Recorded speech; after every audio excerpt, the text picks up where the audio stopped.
I'm not stopping playing Chaos, I by the didn't way. think you would stop. Don't worry, you're good. What are you playing right now? Archaon. Nice. Here's hoping it goes well. Okay. Because I know that fucking Chaos is hard. So far, I'm fucking steamrolling people. Nice. Nice. Just be sure you fuck up the Empire as fast as you can. You can't Uh, let the Order Tide happen. Otherwise, you're fucked. I am Yeah. already at war and have killed Karl Franz, Hell yeah. and I've got like one army left of the Empire, and I'm like, come over Nice. here, you bitches. How many settlements do they have? They still have a lot. I destroyed their last one, and their army is running. Fantastic. Nice. Yeah. The problem is I'm losing gold every turn. Like, Yeah. I lose 1,000 gold, but I have 297,000. So, like, You'll be Eh, alright. You're doing just keep fine. just keep raising shit. You'll be fine. Yeah, keep raising, and then once you start getting to the dwarves, they'll have a fuckload of money for you. Yeah, true. yeah, I destroyed one dwarven city and I got like 30,000 gold, and I was like, woo, come to Papa. Alright. That's all set. You're starting the stream, or Yeah, has the it's all stream started? it's all started now. I am your second host, ItsSneakyAdolf. Alright, yeah, it's true. Hello. I'm just doing shit in the background, just making sure everything is set, because I think it is. Yeah, we're good there. Okay, cool. So yeah, hey, welcome back Hello. to Table Talk Discussion and Discourse. I, as always, am your host, Alejo, aka Great on 95. We've already had our second. Yeah, I was gonna say we've already had our second. We're just skipping straight to number 3. Yes. Hey, Kendall, what are you guys talking about? Well, today we're going to be talking about a video that is from How to Be a Great GM.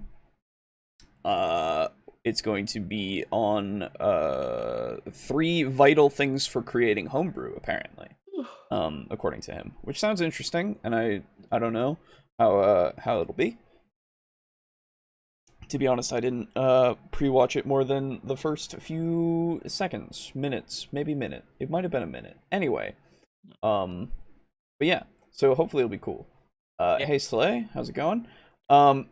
Today as well, just for everyone to know, it's gonna be a shorter one, definitely, because I need to get up real fucking early in the morning tomorrow, so I can't go until like 1 a.m. like usual. Yeah. But next week it'll be same kind of things. Do any of you have opinions on Guy at all?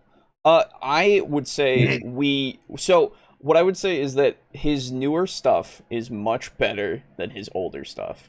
His older stuff was very funny because he would get real weird in a lot of different cases, and some of the best memes for us now are because of him.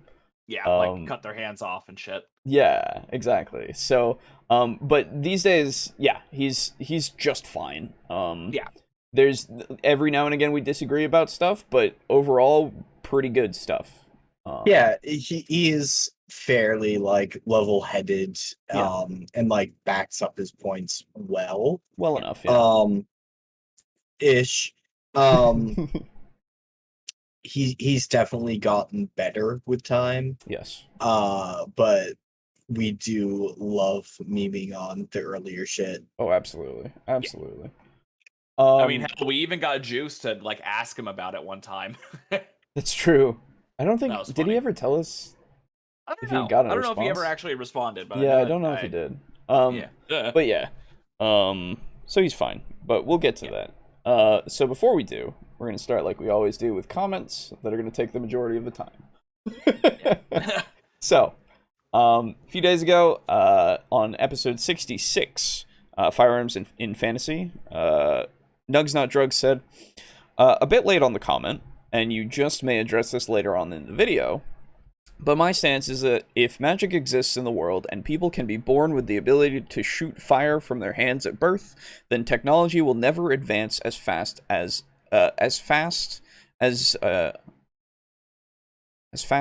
as strongly, I assume as fast and as strongly as people might think.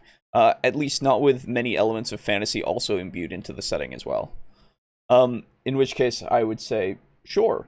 Hey, Pizza Funk. So, wait, hold on.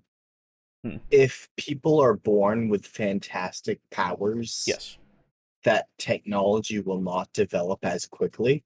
Yes, he thinks that they won't advance as quickly technologically, and I can understand. They'll advance quicker. So I can understand his point. In some respects, I think people wouldn't need to do certain bits of technology because they have the magical equivalent, right? Yeah.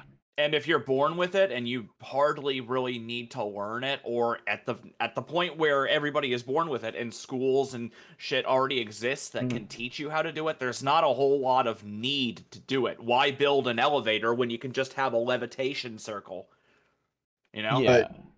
But also do consider the whole purpose of technology is the betterment of people's lives, like Right. in their day-to-day lives. Sure. So as such, when people have magical powers and magical know-how, that is another form of technology. Yes, I was about to get to that.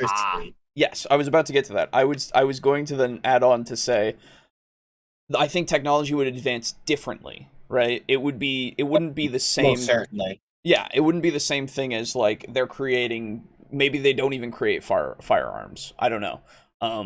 They make a thing that makes it so that you're channeling. Well, it would be a firearm in its own way, but it would be running on magical energy that you get that only mages could use or something like.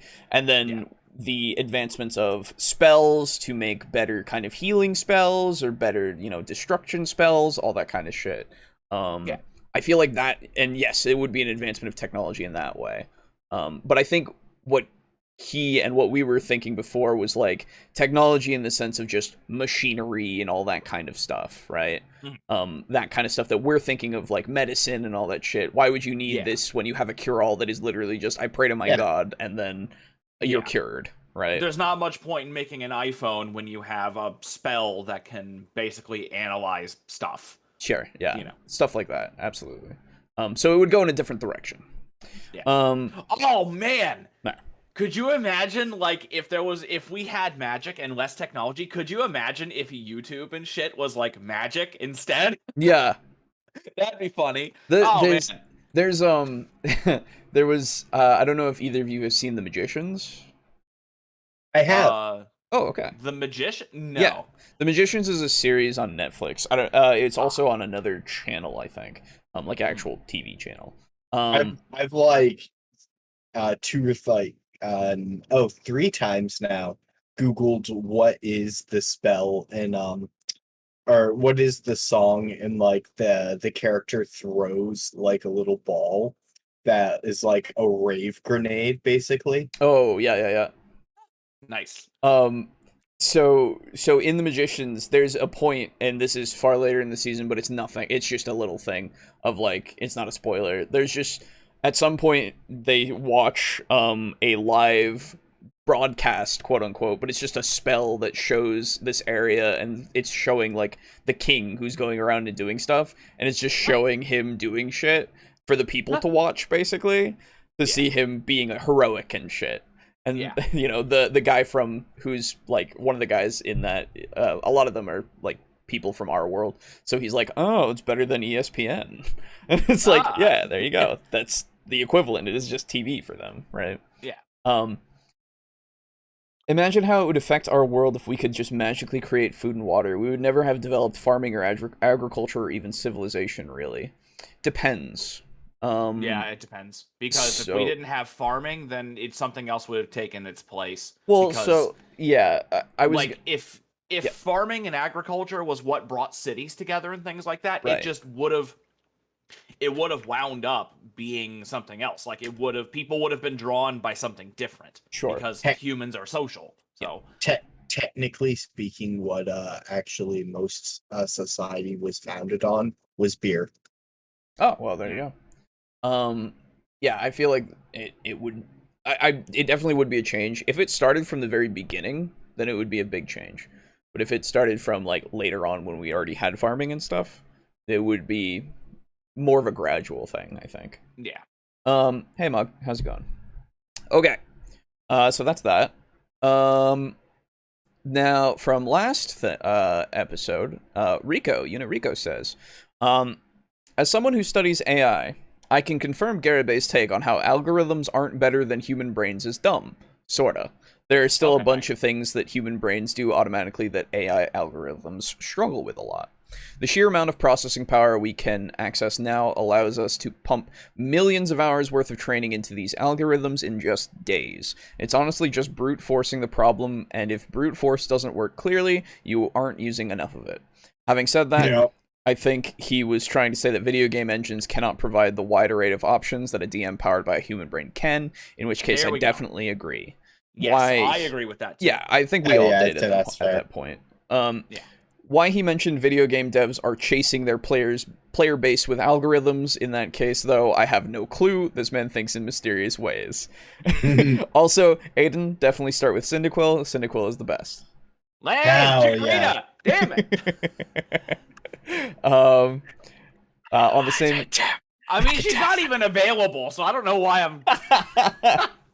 Because it was Oshawott, Cyndaquil, and the Rowlet. That's it. Yeah. I lied. I was definitely gonna start Cyndaquil anyway. Hey, there you go. We know. Of course. Why wouldn't you? So Mog, actually, in last episode said, I remember one of the lead designers, Mike Merles, wrote something like, 4E is keeping everything that works in D&D and fixing everything else. It didn't help that in about 2 years, most of the WotC team quit, and they were struggling to get a VTT, virtual tabletop, even going. Excuse me. They also heavily emphasize people subscribed to D&D Insider, now replaced with D&D Beyond. 4E didn't deliver on what they claimed, with being able to finally make the characters you always wanted. They even went as far as to include an ad in their final books, even stating this. While the system itself was still a solid system, greed from WotC boss Hasbro was the real reason why it was disliked so much. By the way, strap in, boys, this is a long one. Okay. Hasbro hated the fact that WotC put a clause in the back of every book that made the D20 system open for everyone to make content for. That is fair. They would hate that. That's a whole free gaming license. Any corporation would. Yeah, you're right. I didn't even think of that. When Hasbro bought Wizards of the Coast, it was mainly for board games and card games. They thought they were going to get Pokemon, but that's a different story. Well, really interesting. I don't have any... Well, I imagine the terminology behind that is because Wizard of the Coast made Magic, and so they're just equating the popularity of Pokemon to Magic. I see what you mean. Okay. I don't have any of my old 3.0, 3.5 books, as they are in storage, but that clause made it so Hasbro couldn't stop people from making content for 3X and D20. That makes sense. That is why it was missing from 4E, and why Hasbro went after anyone who made content for 4E. Even Homebrew was not safe. I didn't know that. That makes a lot of sense. They eventually relented on going after Homebrew, but the damage was already done. They attacked the player base, and now a good chunk of people were turned off from 4E. There is a reason why up till 5E that Pathfinder was the #1 RPG. Understandable. Yeah. Hasbro didn't view D&D as a moneymaker and kept giving it less and less money to work with because Magic the Gathering was its real moneymaker. It almost killed 5E with the budget constraints. I'm so happy for Wizards of the Coast becoming its own division again and not having Big Brother constantly on its neck. Fair. Yeah. 4E did a lot of things right, and I feel it's only fair I point out some of those things before I go into my gripes of the system itself. 1. It streamlined the rules. The rules are really not that hard to read and understand. Every time I heard someone say you need rules mastery, I cringe. It's less confusing than 3.x, and still had enough complexity for those who want more crunch. It really was pretty easy to print a pre-gen character, and it has everything there. Did the rules and abilities feel like a video game? Yeah, but that was the point. New players could jump in and have abilities that sounded neat. The rules are easier than 3x. Fight me. Oh, I won't. Yeah, no, I won't either. 3.5, 3 is it's very much. That's why we play it. Yeah, absolutely. Because we like crunch. Yeah, we like that. delicious. Yes. It's my favorite candy bar for a reason. Yeah. 2. Magic items were cool and included in the PHB. I'll complain about them later, but the majority of them were very flavorful and neat. Okay.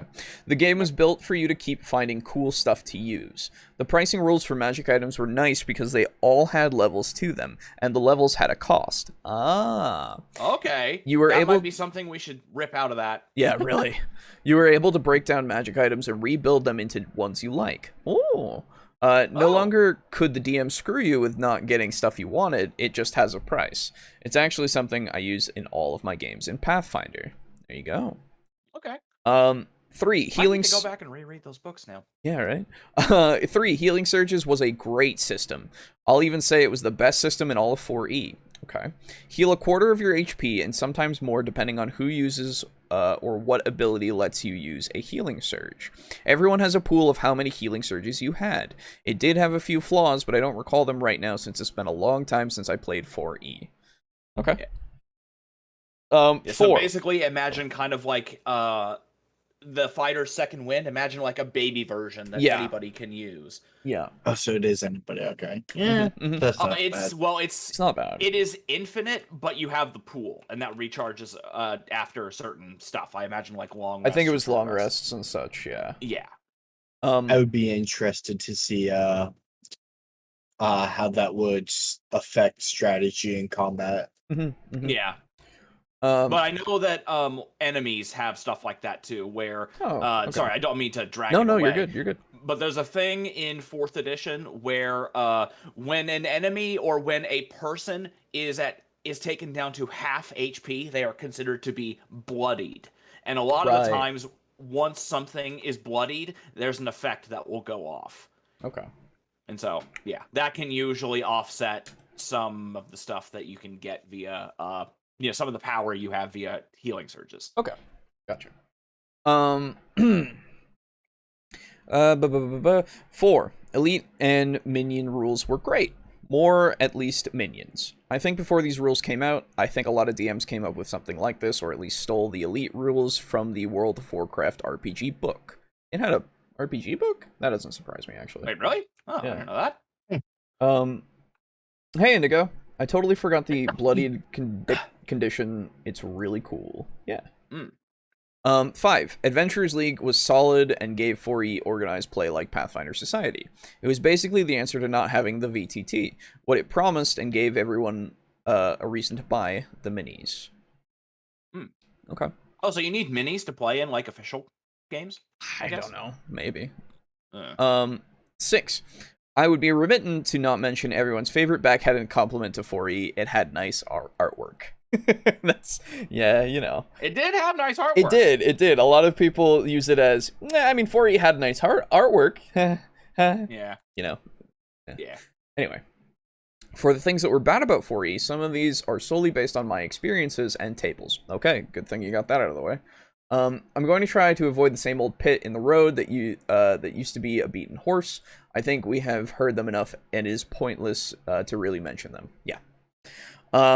1. Magic items sucked. While there were a lot of really cool magic items. Sorry, you're gonna say? Beat that dead horse. While there were really cool magic items, old favorites and ones I might even say are staple to classic fantasy. Want a flaming weapon? Cool. Your attacks will deal fire damage, but only once a day can it deal bonus damage. Item has a level to it, meaning the DM will rarely, in my case never, give you something higher level. Okay. You also can't craft anything whose level is even one higher than yours.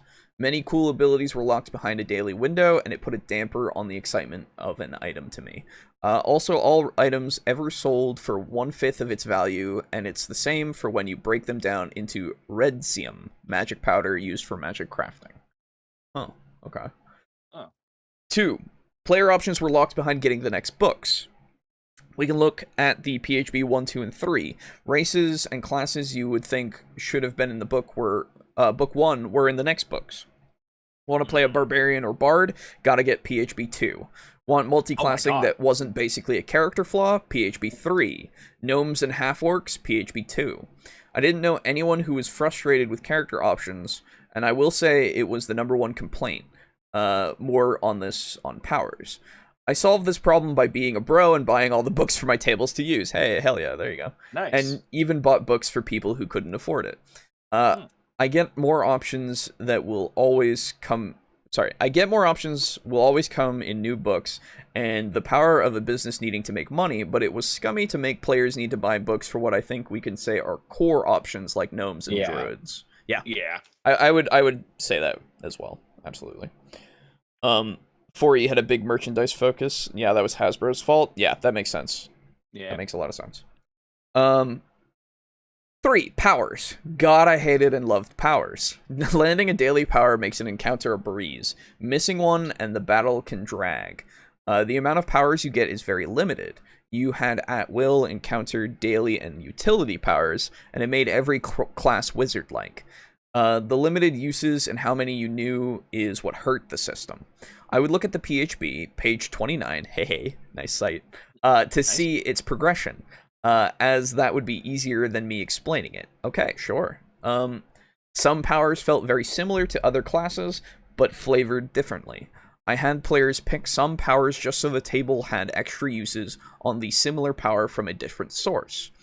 You'll only ever have 2 at-will abilities, and powers is why people say the system is MMO-like. I can't blame this, as it's basically cooldowns that reminded me of Final Fantasy XI Online and EverQuest. I think this system could have been good with more polish. Okay. 4. Tier gameplay was bad in my experience because I never had a single person at any table I was at go past level 10. That's just the case for every D&D iteration. Yeah. It was great that the game went up to epic levels of 30, but let's be honest, most published content is 1 to 10, sometimes up to 15. I think some Adventure League stuff went to the epic gameplay, but I didn't play Adventure League and was already head over heels in love with Pathfinder and its Pathfinder Society organized play. I never had a character at any table go past level 10, and felt that anything past 10 was a waste of paper. I'm sure others have gone the distance, and I wish I was able to, but in my personal experience, it was a complete waste. Okay, fair enough. That's a shame. Yeah. That wound up being that. I will say, of course, like, in something like fucking 3.5, you could have multi-class levels up to, like, level 40, right? And you could be, like, 40 as this thing, 40 as another thing, and 40 as another one, you know? It's fucking ridiculous, but I don't think anybody's... Realistically, at least these days, I don't think people are into going to that scale, because it just feels like it'll take for fucking ever. I'm a level 23 wizard and a level 35 druid. It's like, because like, I mean, hell, what are we? We're like level 8, and it's already taken as long as it has. Yeah, exactly. So, hello, Polyhedral. Nice. As if 5e doesn't. Maybe not as much as 4e. I don't know. 5e isn't close to what? What are we talking about? How does 4e compare to Pathfinder 2e? I see a lot of people say they are similar. I'm not convinced. Never played at 3e though. 4e though. The thing is, with the similarities between Pathfinder 2e and 4e, a lot of people, at least on the surface level, they see the numbers, and that's one of the biggest and most obvious connections. True. In like third edition, you might, if you're like a fighter or something, you might max out at like 300 hit points, something like that. Yeah, something. And that's like on the high end. And in 4th edition, you could have like a ranger with like 600 toward the end. Now, bosses will wind up having like over 1,000. True. So it evens out, but yeah, that's one of the easiest ways to compare it. But I would honestly have to look through the Pathfinder 2e book to really see why people compare it that much. So from everything that I've read, it doesn't. It feels similar, but it doesn't feel the same. You know? Yeah. That's the whole thing. A lot of people from 4e worked on Pathfinder 2e, so you'll get a 4e feel. Okay, there you go. They did a good job at making a new system. I would say that. Yeah. Merchandise. Maybe. I don't know. A lot of miniatures, but that's pretty much I think as close that's as you par can for the get. course now, though. You know. Yeah, that's kind of just a thing now. Yeah. Where's my barbarian Funko Pop? That's probably a thing if you look hard enough, and I Yeah. hate that might be a thing. Why did those things become so fucking popular? It's because they're so simplistic. That's why. Yes. They appeal Yeah. to such a wide range of people because of that. You know? Yeah. So they were really good for normies, and I have a few, which is because people would gift them to me. I have one. What I have oh, go on. Sorry. Which one do you That's have? fine. I have one, and it was the limited edition Super Saiyan God Goku when Battle of Gods came out. That's the only one that I have. Sure.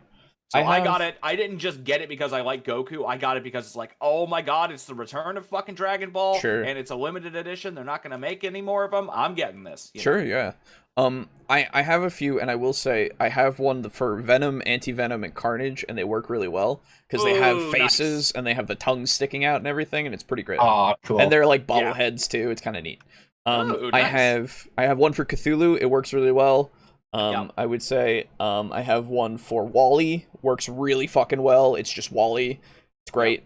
And then I have one for, I don't even remember. This was given to me as like a Christmas gift that was just like, here, we're in the D&D group. We're getting everybody a Christmas gift, and I was like, sure, I'll get you guys miniatures. And then I was given a Funko Pop by one of them, and I was like, okay. This is the worst trade deal in the history I of didn't trade want to. deals. I didn't want to say anything. So I was just like, thank you. Yeah. But I will, if they ever ask, I'll be like, oh no, I don't want this. Yeah, it's like, eh. I won't lie. Pathfinder 2e is not a bad game, but Starfinder is better, in your opinion. But to compare it to 4e, Pathfinder 2e is a much weaker 4e. 4e does everything Pathfinder 2e is being praised for, and does it better. Again, In opinion, I we would don't have know to play about it. that. We would have to play them like back to back. Yeah, we would very much have to do two different like games just to see. Yeah, like 2 one-shots. Yeah. I have the Starfinder books, but haven't played. I just steal stuff from it. There you go.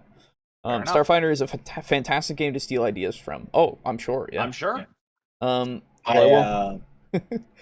like to play or rather I have a campaign where the people are very strong for their level, and I've straight up started lifting things from the Pathfinder 2e bestiary because on average the monsters are way more powerful in Pathfinder. Yeah, because you can do more cool stuff in Pathfinder. It's true. Yeah. So I'm like, oh, here's a cool mechanic. Yoink. Yeah. Well, I won't argue against you to love against your love to 4e. Fair enough. Yeah. I would love to do a video on Pathfinder 2e versus D&D 4e sometime. It would be interesting to see all of the comparisons broken down, because again, for us it would be we'd have to play campaigns through, right? And then we'd get our things from that, because you need to experience those, right? Yeah. Because we fucked. can't just even just looking at a rule book, occasionally you'll find a rule where it's like, oh man, I really like that, but you actually really need to explain and experience the rule to truly understand it. Absolutely, I would say so. The only Funko I have is Jeffrey the Giraffe from Toys R Us. Bought one during the last days working there for 9 years. Ooh, man. That's fair. That's a piece of history. Man, R.I.P. Toys R Us. That shit was awesome. Oh, yeah, man. I know, fucking got a lot of shit from there when I was young. Yeah, I know, right? We can't, tables still flying at alarming rates. Anyway,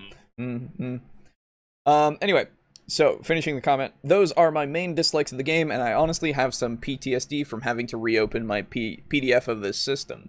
I have so many. 2 or 4? 4E. I have so many bad memories of the game, and like the many people I know, they don't have very many fond memories either. It wasn't our system. Pathfinder was the answer for many years. I hope when 6E eventually comes around, they borrow elements of 4E and refine them more, as it wasn't a truly bad system. Yeah, sure.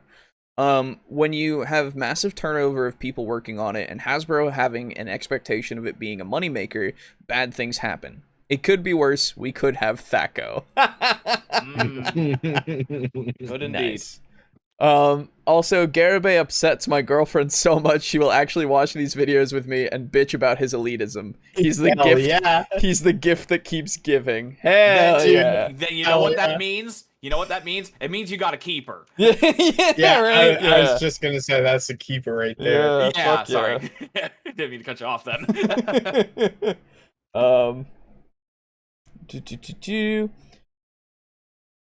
That's fair. Now I guess I need to find people to play 4E with. But this is the Tabletoppers channel, so tables flying shouldn't be a problem. Table talk, yeah. Yeah. Yes. I will echo Boo on the good luck and also say you're not gonna find it here. Yeah. Not yet, anyway. We Indigo, got so much shit. Indigo is your man, as Mog says. Although he does say people who play 4E is a myth. That's true. I'd be willing to play 4E again with a competent group. Yeah, oh, absolutely. With people who are down to just, like, hang out and chill and, like, try to understand it and not just go in with, like, the bias. Absolutely. Yeah. Absolutely. Like, I want to dislike it because of the meme. Right. But I also just, like, I just want experience with this system. Yeah. Totally. So that was a long one, and now we got another long one from Lux Armagh. As usual. Yes. Our usual long boy. Our usual long boy. So, Lux says, from last episode, guess I better expound on the laser thing. See, this is why I write long comments. Thank you. I'm not saying that gods should give people lasers instead of gunpowder. Obviously, if your goal is to create a fantasy setting, you don't want to turn it into a science fiction. Sure, yeah. What I meant is, once you've demonstrated that the gods can and will intervene in mortal affairs to the degree of giving gunpowder to people, that creates the question of why did they stop there? Without any further information, they've just demonstrated that they favor a particular group of people and want to give them an advantage, so why didn't they just completely elevate that group all the way to a massively higher technological level? Which is a fair question, and one that you should answer in your world building. Absolutely. Yeah, that, like, honestly, that could be a really interesting setting where the gods just decided, hey, we like these guys the most, so we're gonna overpower them, and now they're like everybody else is being ruled by these oppressive assholes. That could be really interesting. Yeah. Or they perhaps owe the side that they give the gunpowder to a favor. So they give the gunpowder as a favor. Or they have a vested interest in the people who got squanched. Yeah, exactly. By having the gunpowder, they have a vested interest in making sure that they don't have more power because maybe they worship an evil god or something. Right, yeah. So they interfere by giving gunpowder to mortals so they can get another god get dead. Right, yeah, absolutely. Just quite literally have the oppressed rise up because of the gods choosing them, you know? Like, and then it just becomes this whole thing of maybe their society is now they are maintaining this peace because the gods chose them, and maybe over time, perhaps they get a little more corrupt because the power goes to their head because they're the gods' chosen people. You know? You can go with many different directions with it. It'd be really cool. I mean, hell, there's a really common thing in most fantasy stories where it's like, oh, the hero did some stuff, and then after he won, he got lazy, and then blah, blah, blah, blah. There's a bunch of very different common. stuff like that. Absolutely. Now, whether or not you want to take something common, it's up to you. Yeah, absolutely. But that is a very tried and true story thread. Let me get past level 10. Well, I'd love to DM a one-shot / short adventure. Oh, short, yeah. I once played a 4E campaign that made it to level 13. Then the DM had to move away. Aw, well. Rip. Damn. Sure, there could be any number of reasons, but you need to pick one. Priests within the setting can say the gods work in mysterious ways, but you're the writer. Well, yeah, of course. They aren't a mystery to you. Just having the gods arbitrarily add something to a setting without bothering to establish a reason is just another permutation of having a character do something to advance a plot without regard to whether the character would actually do that thing. Sure, absolutely. Once you do establish a reason... Oh, sorry.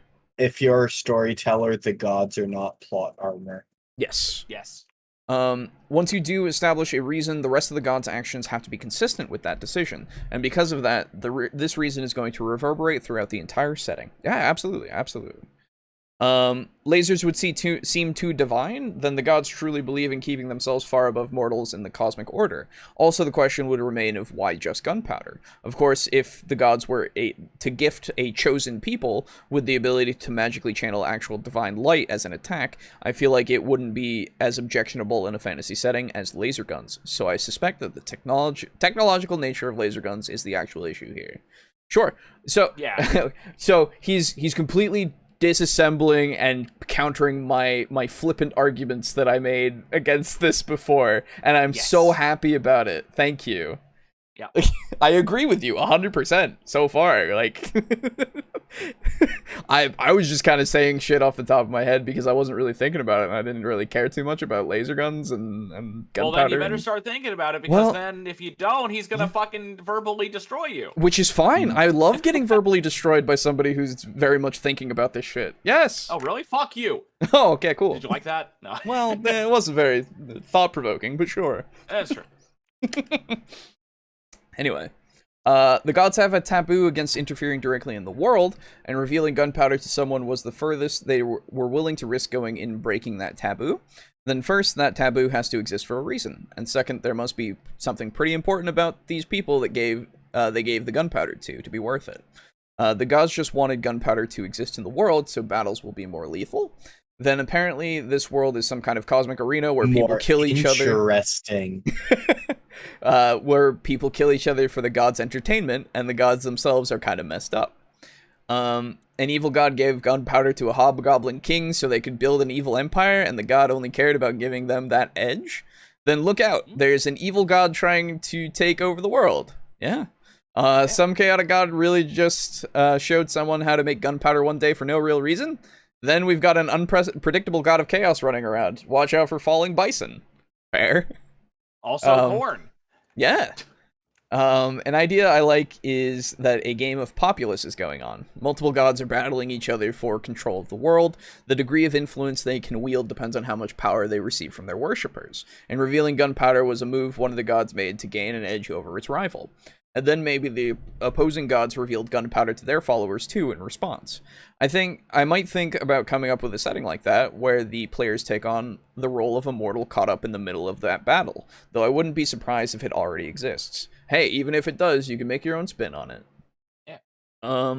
Basically the gods shouldn't just be treated as a free ride. If they're going to do something, you need to do the work of establishing why they did it and what limitations they were working under. Gods, like magic itself, should have definite rules and not just be a source of whatever plot convenient power a writer happens to want at any given moment. Well, that's my opinion at least, and the argument to hopefully support it. And I would agree. Absolutely. 2d10 definitely sounds like a pretty huge amount of damage, mechanically speaking, but also consider that realistically you'll be doing well if you could fire 4 shots in 1 whole minute, and it's quite possible that you'll miss. Attacking for 2d10 damage 4 times in 10 rounds isn't that spectacular. Of course, if you only use it as a first attack before you switch to a faster weapon, then it's quite powerful. But it does take an investment of training before you can make that attack with the non-proficiency penalty. So overall, I'd say it roughly balances out. Maybe not perfectly, but close enough that I'd rather not sacrifice much realism for balance. I wouldn't reduce the damage of a musket to less than 2d8, which in 3.5 or Pathfinder 1e is equivalent to the damage caused by a mounted charge attack with a lance without any strength bonus. And if spirited charge gets involved, the damage of that lance charge goes up to effectively 3d8. That kind of damage being thrown around would make combat quite a bit more dangerous, though, which, yeah, guns do kind of have that effect. With melee weapons, there is some variance, but the fighter with more strength and skill is probably going to win. But with guns, there's a solid chance that the inferior fighter will still kill the superior fighter. This is just a consequence of putting guns into the campaign, and I'm not really going to shield the players from that if they had been in favor of guns existing. And if you weaken guns too much, they kind of just become glorified crossbows. So this is why I have a policy of, like, I'm all right with guns being in my campaigns. Sure. And I'm fine with that. Like, if you think that they should do more damage, I'm fine with having them do more damage. Mhm. Just know I'm gonna make the enemies have them as well. Yeah, exactly. And like I would agree if we want to go with the realism route, absolutely. Make it so that they don't get proficiency and they need time and training in order to actually use the guns well. In order to get that bonus, like in order to actually hit with them effectively and all that shit. If we want to, mitigate the amount of damage that, or the consistency of the damage that they'll do with it, because it needs to be something that they learn if it's something that's new. So yeah, now that you've put it in front of me in that way, I would say yeah, sure. If we want to make it 2d10 damage, that's fine. I don't care one way or the other.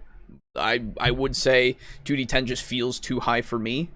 But if it works for you, hey, it works for you. Yeah, 2d10 is fairly significant. Mm-hmm. But then again, if you then say, well, you can only fire it once per like round, once per every like 2 to 3 rounds, then I'd be like, sure, okay. Yeah. Hey, Juice, how's it going? Oh, hey. Hey, Juice. I only joined the game when I hit level 10, so I didn't start from the beginning. Oh, for that one that you... Oh, okay. Well, hey, you experienced past level 10, still. Pretty cool. Anyway, and on to the subject of this video. As always, this is a personal preference, but 3.5 was basically the pinnacle of D&D for me. It had everything I needed for a fantasy role-playing game. It's hard for me to imagine how you could honestly make it better for that purpose, aside from doing what Pathfinder did, and just refine the same basic set of rules. Once I've house ruled on everything where raw doesn't quite suit me, we're golden. And I will say that 4E's marketing really did not make me happy. So basically, I never had a reason to switch to 4E. If I ever did run 4E, I would probably lean heavily into the wargame aspect and run it as pretty much a pure dungeon crawl. Fair. Fair enough. But if the players wanted a more RP-focused campaign, I would use 3.5 no contest. Sure.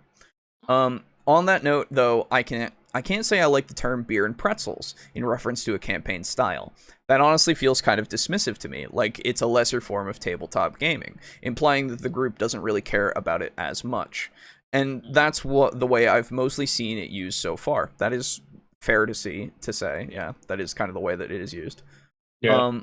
So I'm going to stick with the term of dungeon crawling, because that's the long-established term for that style of game, and clearly describes what it actually is. Sure. And there's nothing wrong with dungeon crawling at all. I like it, actually. It's certainly easy to run for the DM, and lets the players get their weekly combat fix if they're into that. And it's still a good tactical exercise, so it's frankly stupid to dismiss it as somehow mindless. 4E could be pretty good for that purpose. It's a little late for me to pick it up, but I'll at least give it that much credit. And 4E Dark Sun is still tempting. Sure. But as long as we're making heretical statements here, I think maybe Fate of Cthulhu also has some potential. I mean, everything has potential. So yes, everything has potential. It's yes. just the execution of it that matters. Yeah, and okay. Here's my thing. Yeah. With Fate of Cthulhu, here's my problem. One, it's funny, I actually had these thoughts not too long ago. If you want to play Call of Cthulhu, and you want to play that kind of campaign where you're not like a bumbling bunch of weak, or not really bumbling. If you're a bunch of weak, fragile investigators, totally fine. Yeah, sure. But the thing is, there's already a game for that. It's called Pulp Cthulhu. That's exactly what Pulp Cthulhu is. Sure. It's meant to be in the style of like the Mummy movie, where you're going into tombs with a fucking shotgun and a tearing, and all those kinds of guns and shit, and tearing shit up, being action heroes, and that's totally fine. My problem with Fate of Cthulhu is it does away with the fact that this shit is Lovecraftian. It's not Lovecraftian anymore, because Lovecraftian horror that's not what it is. It is exactly meant to be where you're helpless and you are inconsequential to the things that you are fighting.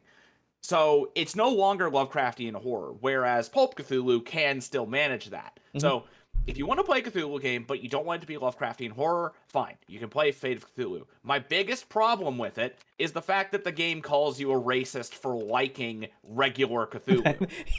Yeah, it's a bad... When you start attacking me for the fact that I like this genre of writing, Yeah. you can fuck all the way off. Yeah, it's quite interesting that they would do that. Yeah. I get that there's the whole advertising like implication, like, well, I don't want to be this, so I will buy Right. this product. Yeah. Yeah. Like, Which I is get stupid. that that's a thing, but at the same time, Not correct first. yeah, and I would hope that people would be too smart to fall for that. Exactly, right. Yeah. Good, going good. Thanks for asking, guys. Yeah. I'm a beer and pretzel style player and DM. I think I'm a more laid back style of gamer. Sure. Yeah, fair That's enough. fine. 4E is in the game to run as a pure dungeon crawl. It's the opposite. It's the RPG to run if you want to experience movie action scenes that are balls to the wall, beer and pretzels fun.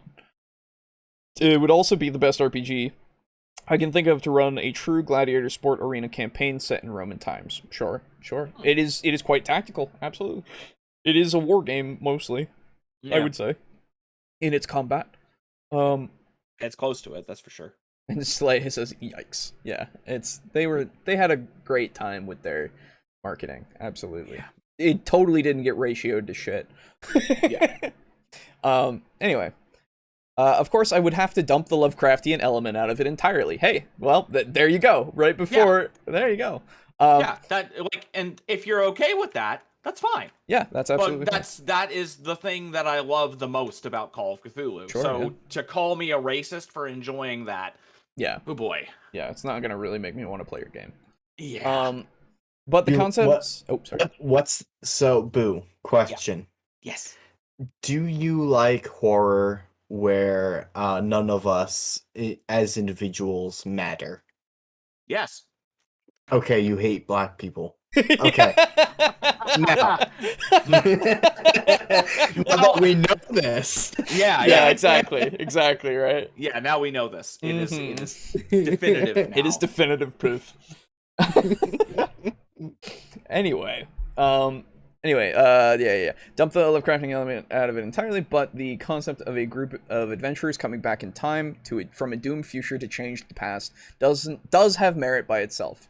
Yeah. Kinda I don't have a problem with that. Yeah, kind of makes me think of Final Fantasy Legend 3 Saga 3 in Japan, though, which might be a little obscure. Sure. Well, this is why we were when we were looking at it, it was because they couldn't get the license to Terminator. Yeah. Remember? That was the thing. They that was originally the wanted to whole- make a Terminator game. It was supposed to be Terminator, but they just didn't get the license. So They were gonna make Terminator. Yeah. Then but as that's soon as costs money.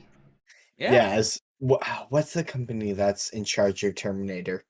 I don't know. I like how me and Alejo did literally the exact same thing at the Yeah. exact same time. I know. Pfft. Terminator. Who owns Terminator? Either way, whoever was in charge of it saw this game shaping up and went, nah. Yeah. Is it actually still owned by James Cameron? Really? Huh. I don't think that's Yeah, true. and good fucking luck getting the rights to that for even the smallest thing. That can't be true. Who the fuck owns this? Skydance. Oh. It currently holds the on-screen usage of the Terminator brand. Okay, so the on-screen. Yeah, I don't know. Who holds the actual trademark? Yeah. But regardless, somebody else does, and then they saw money was going to be spent, and so they were like, public domain! Yeah. Anyway. Of course, the question becomes, do you want to give money to the people who made that system? Because they're not going to know what you do with it. All they see is decisions we made equals money for us. Yep. So maybe it would be better to buy a copy secondhand and avoid rewarding them directly. Sure, yeah. I'm sure I could reproduce the base concept with BESM or D20 Modern Future, though. You could also do it with just Fate, because I think it's just Fate. Again, I don't know. But it's Fate of Cthulhu, so I assume Fate, the system, is involved. There's also D20 Apocalypse, which I could start the players in and then have them find a means of time travel to go back from there. So I'd have to look at the Fate of Cthulhu system to see if it does anything unique that would be worth specifically using it for. Actually, I'm more interested in Anime 5e now that you made me aware of that it's going to be a thing. There you go. You're welcome. There you go. Hey. Okay. That's all the comments. Thank you. Hey, you. and only an hour and a half later. No, it's not an hour. It's not been an hour yet. Don't worry about it. Oh, no? Okay. Yeah. Thought I had. We're at 50 minutes. Don't worry. Okay. 59 minutes and 60 seconds. Right. Yeah. No. But yes, thank you for all the comments. Always appreciated. Yes. Continue to do that shit. It's great. Anyway, so let's move on to today's topic after I read a couple more of these things. There is a Terminator RPG coming out at the end of this year. Ooh. It's called Fate of Terminator. Terminator Fate, actually. Is it? No, I don't know. Oh, okay, good. Let's actually, let's see. Terminator RPG. Oh, there's a quick start? Oh, it's by Nightfall Games. It's on Kickstarter. Okay. Oh. Neat. Ooh, it's just called the Terminator RPG. Oh, okay. Very, very simple, very easy, and looks fucking cool for the cover. Nice. So neat. Look into that if you're interested. We're not affiliated with them in any way, but hey. We're not affiliated with anybody, really. It's true. Except Juice. Except for Juice. That's true. Juice and how it's played and Yeah. or sorry. No, that is And that is his No name. Nat Ones. No I Nat guess. And No Nat Ones. Ones, yeah. So You know the guy who's in our D&D session every Right. week. Yeah. exactly. Goes up on Wednesdays, I hear. Yeah, at 4 p.m. Eastern Standard Time. Yeah, stuff is happening at the moment. Stuff is definitely happening. Yeah. It's a good time. You should probably watch it sometime. Yeah, If you're someday. interested, that It's is. about devils and also dice. Yeah. What's the title? Devils and dice. Oh, okay. Yeah. Anyway. No, it's based on the first movie and the comics. Ooh, okay. Very cool. Yeah, we're gonna comic series about Devils and Dice? Shit, I didn't know that. I wish. That'd be sick. So we're gonna move on to Oh, the the video. manga. Oh, yes, the manga. So we're gonna move on to the video today. It is 3 vital rules for your homebrew GM tips from how to be a great GM. Our good old pal Guy, and I of course I call him my pal because we are friends, obviously. Because we know his first name. I mean, it's Guy. Yeah. But yeah, so I'm hoping that this will be as consistently good as the stuff has been. We shall see. Are you boys ready to go? Ready Yes. and willing. All right. So the Klingon looks at you from across the Forgot he does like an bar, American, raises his voice. hands, and suddenly and it it sucks. illuminates as arcane energy pours out of his fingers, and he electrocutes you using his arcane power. What do you mean? Yes, of course Klingons have got magic. I mean, that's my homebrew. Sorry, I probably should have told you. Yeah, Klingons can use magic. It's Star Trek with magic. Harry Potter meets Star Trek, basically. I'll do it. Yeah. Sure. Do you have a problem with that? So obviously, just to point out the obvious, he's making the whole point of, I assume, dropping this on the player without having told them in a session 0 or anything. Yeah, Right. yeah. I was gonna say like That would be bad to do. this would be totally a non-issue if the DM had brought it up. Yeah. So I assume Yeah. he'll make the point later on to bring it up beforehand. But if not, that's the point that he is making. We assume. I hope.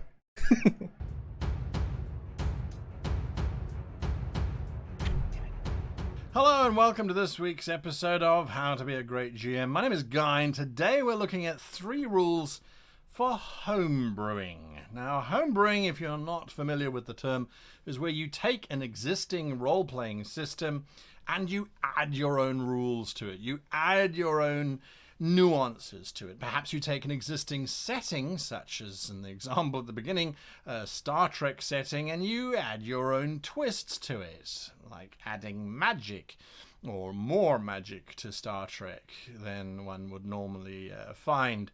So homebrewing is when you're adding in your own personal touch to a space.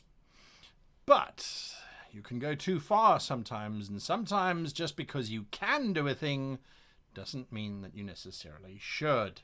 So these are my 3 rules for homebrewing. When I'm about to create a homebrew rule system, I look to these 3 things. Now, I will be referencing the live action role-playing, live adventure role-playing playthrough thing of the Ghosts of Saltmarsh that I run on twitch.tv/DND. Always be so plugging. D&D Twitch channel, I run the game, and is available here on YouTube a couple weeks after it's aired there.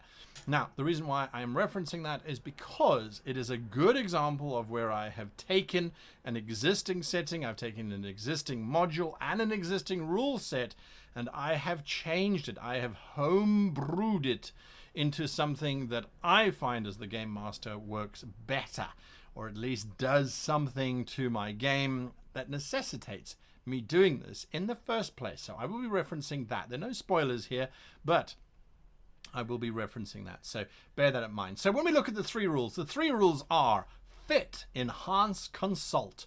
Those are the 3 rules. Thank you for watching, and I hope that you all have a great time. Thanks. Yeah. All right, fine. I'll explain what those 3 rules mean. So the 3 rules: enhance, fit, consult, consult. Fit, I mean, I knew. Yeah, I mean, yeah, that was it. Yeah. Great video, guy. We don't need to How do you discuss want to it. do it? Those 3 rules, let's unpack them. So fit. The only time that you need to add homebrewed material, in my opinion, to an existing setting and a rule set is if it fits. Does it fit the setting? If you want magic to be added to your Star Trek universe, where spells are used, does it fit? The purist in me, the purist Star Trek fan, it doesn't fit. It doesn't. Yes, I know Star Trek's got some magical powers. I was gonna say. Yeah, that kind of magic doesn't fit. So if I was a player in that homebrew, I would feel very awkward. It would be very odd for me. And So obviously, I'm gonna have some pushback to this of just saying, well, you can make it fit, I guess. And again, it depends on your table as well. Maybe all your friends want to play Star Trek with magic, right? Like, Yeah. You guys were even down. You were like, I would try it. Yeah, I'd do it. I know. I also know. I know nothing about Star Trek. That's so the thing. Yeah. There is no lore to ruin Right. for me. Yeah. And me personally, I will side with him on this point of it being just a purely purist kind of thing of like, it doesn't really feel right. Absolutely. But I'd be fine with doing it if people wanted that and if I wanted to do it, right? Yeah. I don't think I would say it would change the entire feel. Absolutely it would change the entire feel of the world, especially for something like Star Trek, right? Because it's like, again, they don't deal with this. They deal with what I would coin space magic, which is like usually psychic stuff or, you know, that kind of thing of like mostly psychic stuff actually. Think about it. Yeah. Well, Q literally creates matter out of nothing. So, anyway, literal gods kind of exist, so it would kind of fit in some instances, but regardless, it if you do it for anything like, oh, what's a setting where you would add something and it would kind of feel weird? That's not this. Cyberpunk. Cyberpunk. And then you magic to put Cyberpunk. so you turn it into Shadowrun.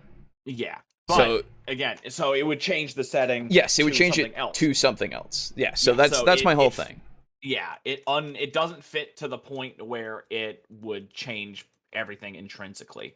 Right, exactly. But it would still work, I think. Yeah, it's it just could one of still those work. things. It just would change too much. Sure, yeah. Guns into Lord of the Rings. So, yeah, then then it's like a modern retelling of Lord of the Rings. Well, I thought they had a canon. Didn't they have a canon in Lord of the Rings at one point? No, they have. I don't recall. I'm thinking of the canon. enormous battering ram that had Yeah, fire yeah. in the You're mouth. thinking. Never mind. Yeah, that's different. yeah. Yeah. Grand is his name, Ah. and they did have gunpowder technically. We Technically, discussed yes. that. Yes, The that's right. The explosive. orc sacrifice guy. Yes. Yep. But yeah, at that point, it's just Lord of the Rings, but in modern day, be weird. Yeah, that'd be fucking weird. But it would still kind of work, I would think. Like, you just have to make it work. That's the whole thing. Yeah. And you have to have your group willing to, like, allow it to work, right? Yeah, that's the other thing. So, and plus, the only time where you want it to be in where it would fit in, I feel like it's also just like, maybe I just want something cool. Yeah. Maybe I just want to put this in there. I don't know. Yeah. Only Saruman could... Master Frodo. Only Saruman could make use of it because he magicked it up. I see. Mm. Sure. That's the thing. It's never translated in the movie. I don't remember it ever coming up in the texts. So, in the sacred texts, if you will. You mean the Silmarillion? No, well, no, I haven't read that. No, I just mean the books. Ah. I don't remember. Maybe, I don't know, somebody could cite that easily and then show me, like, oh, Saruman made this. And then I'd be like, okay, in the books, sure. In the movie, it's never explained. So in the movie world, it's like, it's just there. You don't get an explanation, you know? Yeah. Okay. I would try and fit. If we were playing in, say, a modern day setting and you wanted to suddenly have teleportation as part of the government's work, that might fit. It might fit. It might fit. It could if easily you can fit. set it up properly. Oh, If okay. you're playing in a fantastical environment and suddenly spaceships land, would that fit? Maybe, maybe not. It's something that you need to decide. So does it fit according to the setting? I was gonna say, Warhammer. Yeah. Does You it mean fit in Warhammer Fantasy? No, Warhammer 40k. No, 40k. Oh, yeah. Yeah. According to the story. Now, the story you have complete control over, as you do with the setting if it's your own custom setting. But if it's True. a pre-existing one, then your setting is kind of defined already and you are now tweaking it. With Which, I'll see what he says about it, but you tweaking a setting just makes it so that you're tweaking the setting and you could make it work. Yeah, Like, when you're tweaking the setting, that's just homebrew. Yes, exactly. You're just homebrewing the setting now. It is now your version of whatever setting that is, Yes. right? the story, however, does it make sense that suddenly aliens start invading a fantasy environment? It might feel very odd. It might work very well, in which case then, yes, it's a good fit. Remember, just because you say, well, that's weird, but it could work if I do this, if I do that. So by looking at fit, something that doesn't necessarily fit straight away, you can tweak and adjust and go, well, now it actually does fit. Yeah, okay, Aliens cool. in the 1930s and suddenly, oh, it's War of the Worlds type of scenario. Okay, cool, we can run with that. If you have already been running a campaign in a pre-existing world and now suddenly aliens, that might not fit. So you got to check for fit with the story. You got to check for fit with the... So, what I would say, just for something, just an example of something that I know, like D&D has aliens in it, right? Yes. Like that's a thing. You can, like, even in 5e, they have specific things that are alien-like that just aren't ever explained. They're just there now. In the sense of the star spawn. 5e has the star spawn in the monster, not the monster, in Mordenkainen's? Yeah, they're in Mordenkainen's. They're also in 4e. Yeah, well, so there you go. They were a thing before. But you could literally just go, hey, they're here now. They're attacking. Or you could even go farther back and go, hey, this is the Forgotten Realms, and guess what? The Illithid are coming. Yeah. They were the original aliens, right? For much, D&D, and they came in. You know, anything like that, you could get it to work in your setting if you really want to do that. If you want it to be just weird aliens that aren't anything that's already been made, then you can do that too. It's just like there's a precedent that has been set that aliens do exist, right? Yeah. Oh, what are they called in Pathfinder? Krellons. The three-legged, 3 arms, mess with your emotions. Right, that's right. I remember Broken was showing us that, right? I think I showed a picture Did of you? the Quellon. Okay. I can't remember, but I do remember the Qualots. Yeah. Cool. Okay. I was sort of wrong. Seems like no magic is mentioned. Okay, well. It's just it's one of those things where you're justifying it, which it's fair. Like, if you just want to make that as your headcanon, absolutely, as long as you realize that it's just a headcanon. So, you're not necessarily wrong, you're just, there's nothing to back up your claim. Yeah. I guess. I don't know. It's unfalsifiable. Right. Yeah. Setting. Finally, you want to check for fit with the play style. Take an old players name. You're are less traditionalist, right. hardcore Star Wars fans. So does it fit that now suddenly we have this alien who has an umbrella and can fly through walls and arrives and sings songs and tries to teach us good manners? I would fucking sit in Star Wars now. And also George Lucas's mind, yes, it probably would. I'm sure he'd love that. Come on. That's very, very strange within the Star Wars environment. That doesn't really fit with the setting. Might fit with your story, but it certainly doesn't fit with anything else. It's very bizarre, and my hardcore Star Wars fans are going to be going, this just doesn't feel right. On the other hand, if it was Star Trek has aliens that adopt the forms of things that our characters have mentally thought about. And so as a result, it fits the setting, it fits the story, and quite possibly it would fit the playstyle of players who go, we will have to scan for anomalies in the subspace band. Perhaps they telepathically communicated with you. There is a good, solid mystery to go through. If at the end of it, it's suddenly, it was just magic, now it doesn't fit again. So does it fit? Fundamental rule number 1 of Homebrew. Does it fit with all of these things? Does it fit with our expectations of should it be there? If it does, then add it.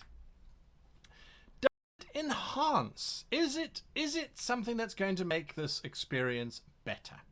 So when we look at an existing setting, maybe there is something missing, so we can add it. If we look at The Ghosts of Saltmarsh, this is a complete adventure book. There is so much material in there. However, there is also not a lot of material that's in there for certain things, for certain play styles, for certain stories. In my 5e? No. Incomplete? What? You might want to tell. So you add it in. Okay, great. So we want more ship stuff. There's ship combat in that rule system. We want more. So we have to develop the ship combat. So it's missing. So we must add it. That's a good reason to add Homebrew, is if you want the system to do something that it wasn't necessarily designed to do, or that it was designed to do, but it just wasn't feasible to print a 10,000 page rule book. And that particular rule subset hasn't been developed yet. Now it's time to homebrew and add in what you like. In my instance, I was like, well, it's missing a lot of ships. I want there to be more. So I created 27 unique ships based off of the core of what was already given to me in that book. Very cool. But it was missing. Now it exists. Makes things easier. Does your... Okay, so I just want to point out, obviously, the thing we're all thinking of that we would add in that's missing is crafting. Crafting. I don't know. I've been in a total of 1 campaign where crafting was ever relevant. Well, that's because it's never used, and I don't know why. I love crafting and things. I know. It's so I like fun. making shit too. Yeah, it's really fun. Especially, like, I think the only reason why people don't craft in 5e is because it's not there.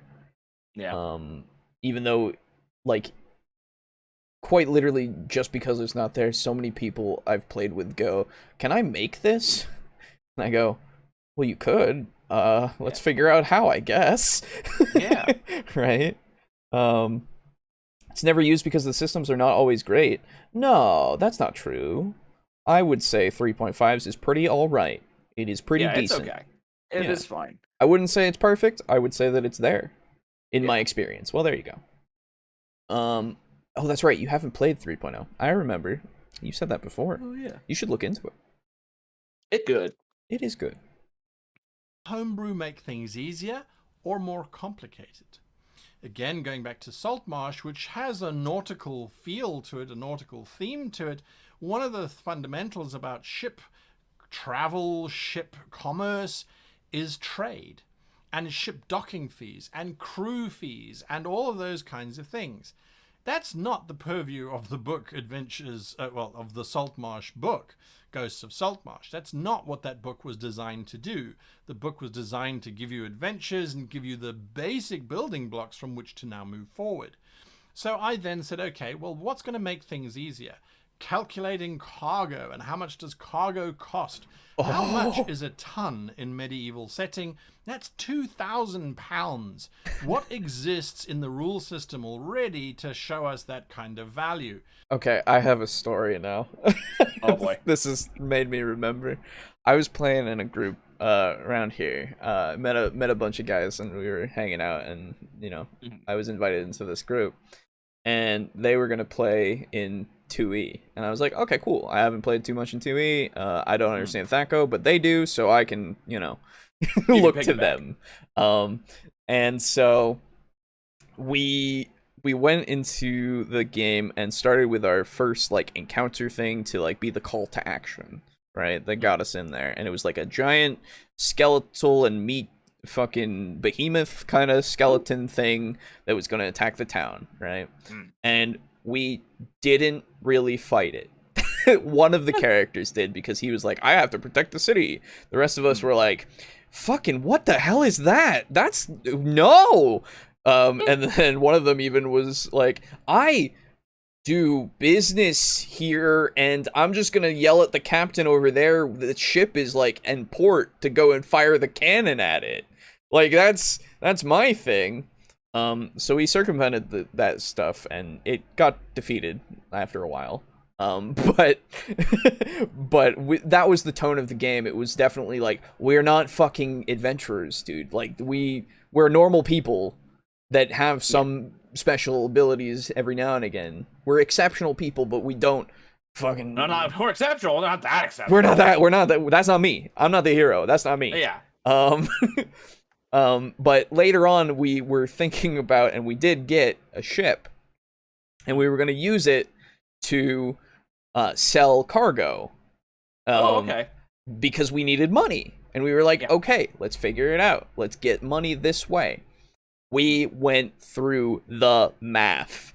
We went through all of the math of this is how much salt we could get, and then it would be sold for this amount, about a 14% profit, legitimately as in-depth as we could, right? Yes. That one day. And our DM was like, fuck.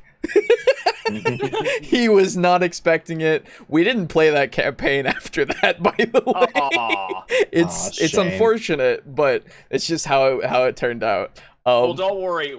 In the future, whenever I run fucking 7C, you can do some speculative trading. Well, so that's the thing. Even afterwards, we were just it became a joke with us. It was oh, do we want to calculate the entire fucking cargo and everything every time? And it's no. We can just put it as a flat percentage. We're fine. We don't need to do this every time, because it did take the entire fucking day. Holy shit. Basically, yeah, it was a lot, because we looked up so many different things just to figure out how accurate it would be. It was definitely not it was fun, don't get me wrong, but it's not something I want. Not exactly D&D. No, it's not something I want to do again, at least for a while. Yeah. Yeah, so anyway, that reminded me of that. Nice. It's the rare RPG that has a good crafting system. Genesis / Star Wars Edge of Empire has a really good one. Okay. I mean to say I never played 4E. I actually started with 3.5 and Pathfinder 1E. Oh, that's right. Yeah, you corrected yourself, and I fucking misremembered. I apologize. So, what do you think about the 3.5 crafting system? Is it too much, or is it not? In my experience, systems only ever used when... Wait. Systems are only ever used when they are great, not just fine. Like, that's not anything against 3D crafting, though. Okay. Sure. That could be the case. I don't know. I like to see, at least personally, so I don't know, how this affects with most people, but I personally like to see how crafting is done, to see if it's complicated, if it's simple, if it's something that I can do reliably, right? Or if it's something that I have to go out of my way for with the campaign. It depends, right? But I like to do that because crafting cool to me. Well, in the one book, it talks about how much 1 pound of flour costs. So how much does a ton of flour cost? That doesn't exist anywhere as far as I know. So, homebrew rules, let's add in the costs of things in a tonnage capacity. Sure. So when you buy a ton of flour, this is how much it costs. How much does a sailor cost every month? What is the average salary of a sailor? Again, we've been given hints of it in other material and other rule books and rule sets, but not over such a long period of time. Remember, this game was designed for players to go into dungeons and kill monsters, and particularly dragons, not to engage in nautical, mercantile, ship trade. Mercantile. So this is a homebrew set of rules that you need to then create that adds missing aspects, 27 sailing ships, that makes things easier. Okay, cool. You want to buy 12 tons of flour because your cargo has a cargo capacity of 20 tons? Sure. This is how much 12 tons of flour is going to cost you. So instead of having to then sit down during the game session and try and come up with all of these vast numbers, rules, and bits and pieces, you've homebrewed it, you've created it ahead of time. It has made things easier. And then sometimes you can homebrew to take things to the next level. This is when there's a system in place and you look at it and you go, that's a good system, but I think we can add to it. I think if we just add this in, we tweak that, yes, it might not numerically balance with some of the other components for other parts of the game, but because those parts are not part of my game, it won't unbalance. I can take it to the next level. Again, with the Ghosts of Salt. Or you go crazy like I would and then try to rebalance every single thing it's connected to, and then Yeah. And then Uh-oh. One of my big complaints about Pathfinder 2E is how tacked on the crafting feels. You know what? I can understand that. It does feel strange because of it being a strictly downtime thing, and it costs in silver for some reason. Like how much in silver the weapon or whatever it is you're crafting is what determines like how many days it'll take. That's weird. It's very strange to me. I did it once in a game in a what the fuck is it? Whatever their equivalent of Adventurers League is. I tried a game like that. Pathfinder Society, I think. Yes, thank you. Pathfinder Society. Silver is the base currency in Pathfinder 2E instead of gold. Well, there you go. That's why. It just seems strange to me because gold is something I'm super used to, right? So yeah, it felt weird, but it worked enough that I was like, fine. But I can understand entirely why it feels tacked on. Absolutely. Homebrew a stock market system? Oh, kill me, please. Honestly, if you're doing a very financial game, I just reskin real world stocks and use those. It's fair. Just real world stonks. Stonks. It would be kind of interesting. Do you know that that's a real word? Yeah. Yeah. Oh, God.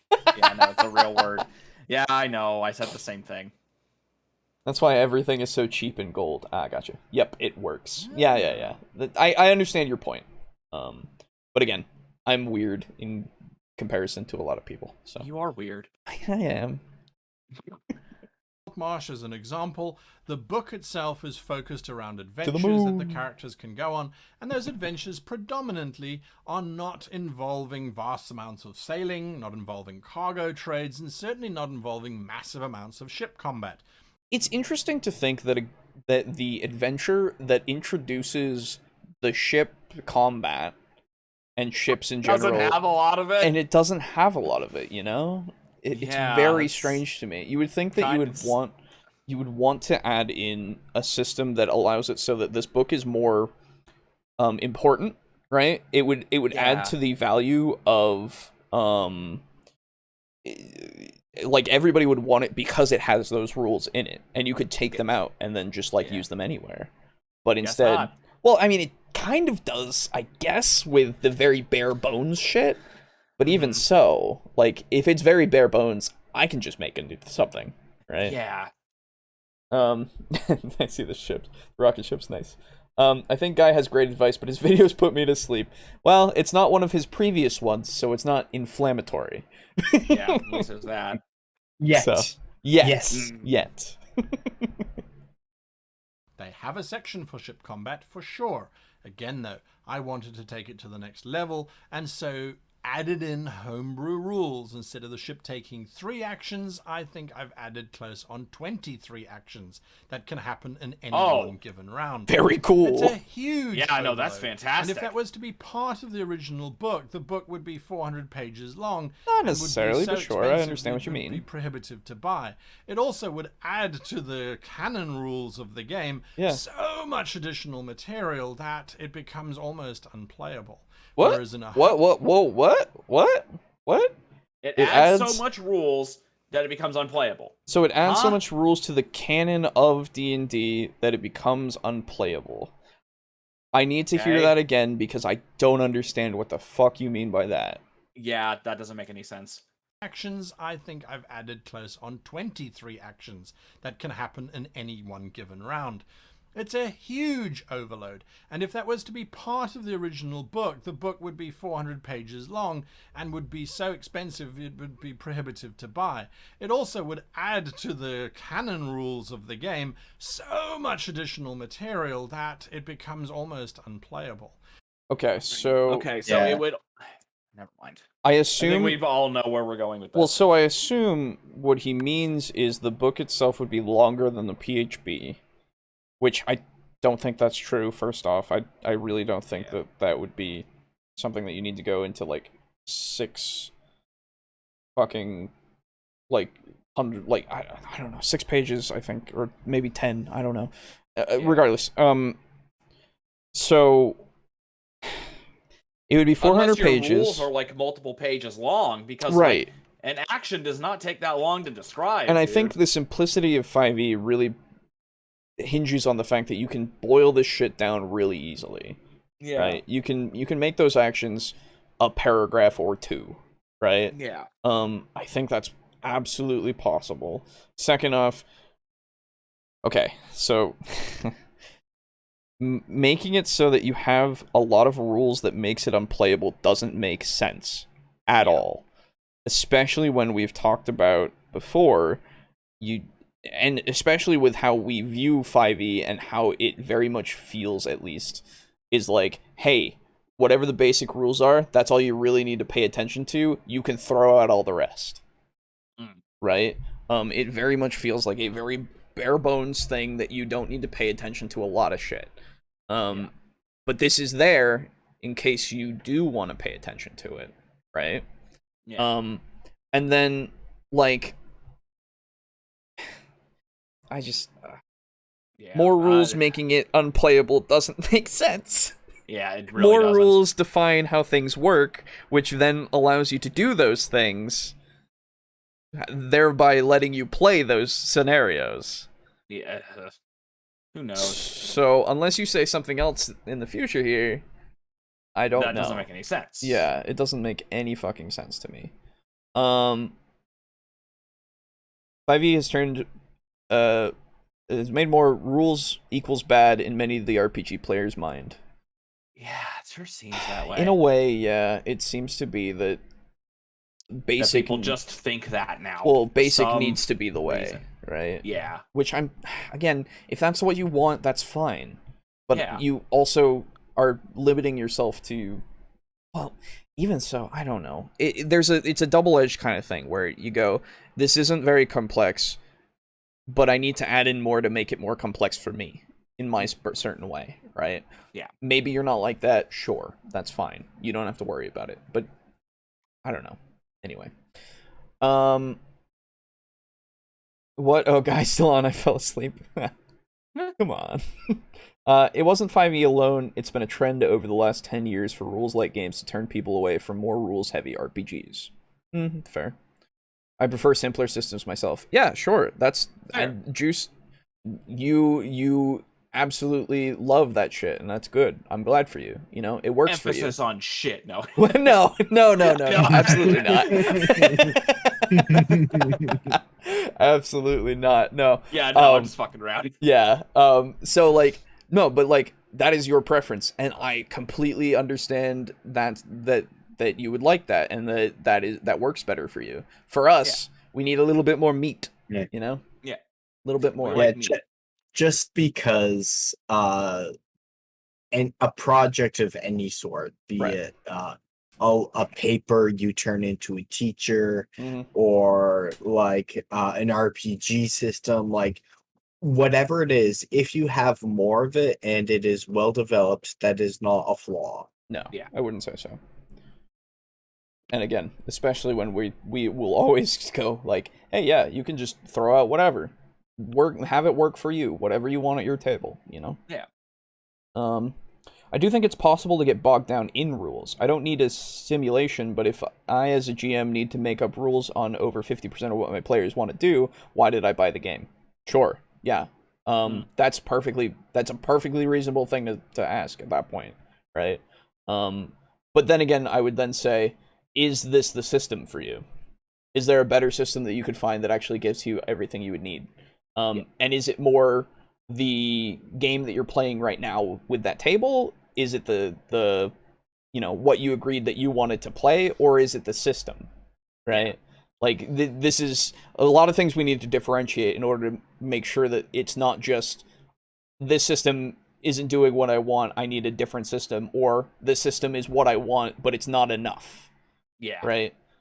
Like we got to ask a lot of questions at that point. Exactly, for thee, but maybe not for me. Yeah, absolutely. Whereas in a homebrew situation, it's like, aha, that's pretty cool. Those are some optional rules I will add in. So when you are enhancing material, you are working from the base and make sure that you are working using their base ruling system, and that you're not introducing new rules altogether or making up new mechanics for that matter. Try and find comparable mechanics and adapt them to work for what you are doing. Sure. And that brings us to the last space, which is consulting. Now, you must consult with your players. Hey guys, I'm thinking of writing a 5,000-page rulebook to handle starship combat in Starfinder, because I believe that Starfinder's combat system is flawed, and I want to enhance it and upgrade it and add to it. What do you guys think? If your players go, we love the system as it is already, we wouldn't change it, then don't change it. If your players go, oh, that's going to be brilliant, that's wonderful, can we help? Even better. Getting buy-in from your players for homebrew content is brilliant. It allows them to feel as if they're part of. What is this creator's wet dream? Yeah. Can we...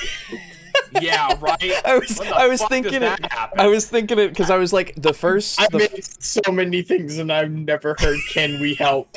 The first part, I was like, okay, you're on the right track, but you missed the part of them going, sure, I guess if you want to. Right? Yeah, they don't want to tell you no.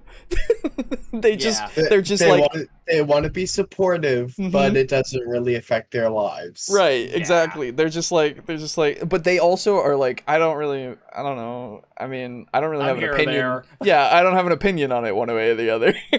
Right? That's the more often one. Your players won't do that. Like I felt bad asking people to proofread my book.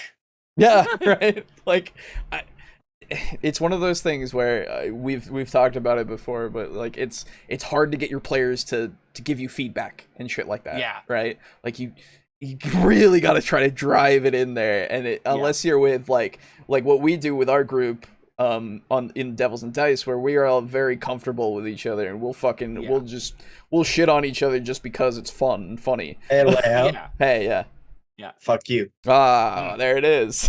Yeah. So we're at that point where we can give feedback, and that when we say no, there's literally nothing, or maybe there is something, that we're actually like super, genuine about it. Not to say that people aren't genuine when they say there's nothing they want to change, because they are being genuine because they think that it's going to affect you. Right? They're like, I really don't want to hurt your feelings or anything, but this was shit. I didn't really like this at all. Right? That's what they're thinking, maybe sometimes. Sometimes. But they're just like, no, I don't think there's anything I need to but we need to talk about. It's great. Anyway. And creator's wet dream. Can I help? Oh man. If only. If only. The system invests them in your game even more when they can start to see their own rule systems being expressed. It's a brilliant way to get information and to get inspiration in terms of how to enhance that homebrew system that you are busy creating. Really would. Asking outsiders is so easy today. Jump onto a Discord group, jump onto Reddit, jump onto social media and say, hey, this is my idea for a new rule system for how to handle inter-party microbial or viral transference within a medical situation, because I'm playing an ER-inspired type of doctors and nurses role-playing game, and I need my virology to make sense. Fuck it, yeah. Ask outsiders. So people will come to you and say, well, you've got some interesting ideas, but there was a rule system written in 1972 True. which this is so dealt accurate. very specifically with viral transference and has mechanics on how fast a virus propagates, blah, blah, blah, blah, blah, blah. Off you go. Get outsiders to consult with so that you can get a much more rounded approach than just one blinkered view. And do know that if you do this, some people will be assholes. Yes, that's going to be the majority. Well, potentially. It depends on the community in which you talk to. But there are some people that are going to say, no, that's shit. Why would you do kill that? Yourself, right, die in a car fire. Gonna be a lot of things. Dude, okay, so that book that I like submitted to like people, so I'm like, hey, I'm just trying to promote a little bit of discussion in the D&D community. Is that Dumbgeneering, if I remember? Yes. Yes. Okay. Sorry. Go on. So I submitted that to Reddit, and someone literally downvoted it and left no comment and moved on. And I'm like, what the fuck? But why? It's because you're trying to promote it. That's the thing. Literally, at least tell me why. No. You're trying to put yourself out there and promote something that somebody could maybe find useful. No. You made it. Fuck you. Yeah, get fucked. That's how it works. What's that? Someone made a free 50-page book and is distributing it free? Yup. Yeah. Just so that people in the community can talk about strategy and maybe what's best to bring to dungeons and little tactics that I found that worked. Fuck you. Get fucked. Aiden, I think you're forgetting. Don't fucking forget that we don't want more rules. Yeah, that's right. That's right. Fuck you. Actually, get out of here with that shit. That does remind me, though. You should post that in the Discord. You should really do that, because I think a lot of our... I'll be sure to download it and then not say anything. I know you. I know I have it, a copy of it, because you sent me one, and it's pretty good. I like it a lot. So I think a lot of people in our Discord might appreciate it. So, yeah. Well, too bad for them. They have to dig. All right, I'll find it for them, and I'll do it. No, I'll find it now. Okay. All right. Anyway, but yeah, so just be prepared for all because there are going to be some super helpful, super nice people. Oh my God, there are. Like, And people with some really good criticism, and people with some that it really doesn't matter, or some that they think that it should go this way, or something like, you know, that you're going to get a lot of different responses, but you need to remember, you will find those people that just don't give a fuck and hate you. The only thing is now I'm not like actively like editing it. So like if there's criticisms or like work on this, work on that, it may be a while before I get back to this project. Oh, sure. Yeah. Hello, welcome to my world. But I mean, the whole point of the book was to promote discussion in the community. So if like someone gives me a shit ton of criticism, I have still promoted discussions. That is true. Unless they just downvote it and say nothing. Unless that. Yeah. Quite literally, any comment is a comment in which I would say I have won because I have promoted discussion. That's true. But when you just downvote and move away, I go, well, shit, this is the one scenario in which I lose. Yeah. Damn. I didn't see that coming. That's great. All right. You're making your own homebrew additions to an existing piece of work.